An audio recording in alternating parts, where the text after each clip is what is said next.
2024ची आम्ही नशीब समजतो सर की आपल्याला जालन्याला मागच्या 65 वर्षानंतर पहिल्यांदा डॉक्टर साबू सरांच्या माध्यमातून प्रांतपाल पदाचं या ठिकाणी मान मिळालेला आहे आणि त्यांच्या प्रांतपाल पदाचा नक्कीच आपल्याला अंबडला व जालना जिल्ह्याला फायदा होईल आणि आपण तो फायदा करून घेऊ आणि सरांच्या प्रत्येक वेळेस 2 दिवसाला असेल 4 दिवसाला असेल आपल्याला मार्गदर्शन असणार मला की तुम्ही हे केलं पाहिजे,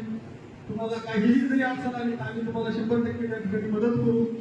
त्यांच्या अंडरमध्ये जवळपास 96 क्लब आहेत, म्हणजे 11 या ठिकाणी बरेच काही माझे मित्र असे पण आहेत की ते रोटरीच्या व्यतिरिक्त त्यांना रोटरी काय आहे हे माहीत नाहीये, परंतु त्यांच्यासाठी मी सांगू इच्छितो की प्रांतपाल म्हणजे जवळपास 11 जिल्ह्याचे त्या ठिकाणी ते प्रमुख म्हणायला हरकत नाही, म्हणजे त्या ठिकाणी 11 जिल्ह्याची जबाबदारी त्यांच्यावरती आहे आणि त्या 11 जिल्ह्याचं काम बघतात आणि हे मागच्या 65 वर्षानंतर पहिल्यांदा आपल्या जालन्यासाठी आलेलं आहे. खूप अभिमानाची गौरवास्पद बाब